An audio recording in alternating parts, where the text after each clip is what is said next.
Vous savez, la réussite d'un business, par exemple de sourcing, si c'est simplement toi tu fais que achat, revente, ça peut être bien. Mais franchement, c'est pas ce qui va vous donner, c'est pas ce qui va vous rendre riche, qui va vous rendre indépendant. Ça, c'est juste gagner des petites pièces, d'accord? Si vous voulez vraiment faire des chiffres, il faut que vous vous associez et que vous achetiez des grosses quantités et que vous essayez de prendre vraiment des parts de marché dans un domaine. Vous essayez faire le grossiste. J'ai pas dit que commencer avec 10 pièces, 50 pièces, c'est pas bon. C'est bien pour prendre des. Mais quand vous êtes habitué, essayez de mettre plus d'argent, plus de moins. Associez-vous avec d'autres personnes pour commander un seul gros produit. Vous faites le groupage.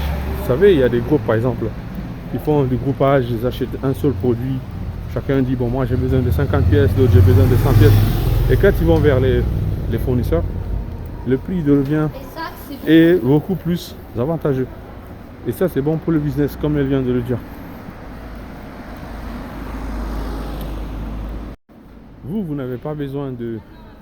Même si vous n'avez pas besoin de faire du groupage pour vendre, si vous avez franchement les moins, essayez d'attaquer le marché avec une pièce. Vous envoyez d'abord une petite quantité, vous testez. Le produit là, il marche. C'est pas un produit de saison. Là aussi, il faut faire attention. Il y a des produits qui marchent simplement dans une saison et l'autre, non, pas du tout. Il faut chercher à avoir un produit que vous pouvez écouler non-stop. Souvent, ce sont des petits produits que toi, tu sous-estimes pas et tu sous-estimes plutôt. Essaye de regarder, par exemple, chez toi, qu'est-ce que tu achètes toutes les semaines ou bien toutes les 2 semaines. Et c'est que tes voisins ils commandent aussi. Tu sais, il y a des personnes, eux, leur business, c'est quoi? C'est acheter des dentifrices. D'autres, ce sont des brosses à dents. Ils vendent rien du tout. Que dentifrice, brosse à dents. Dentifrice, brosse à dents.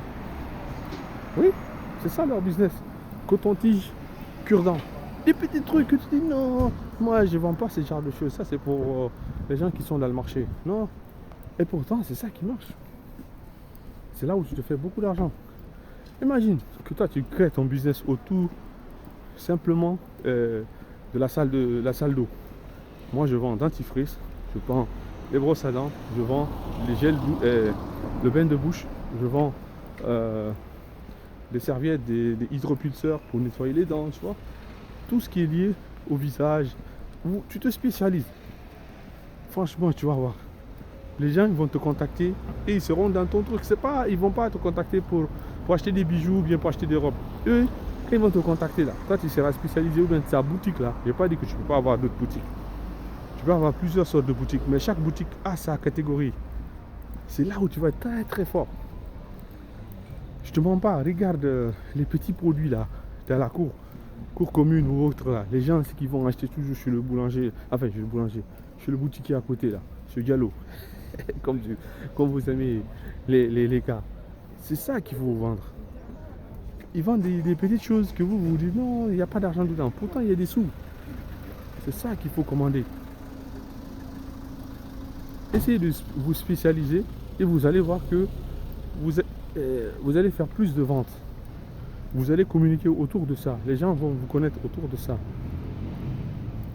Réfléchis et n'oublie pas de t'abonner. Et surtout de liker. Allez, j'allais oublier de mettre en favori.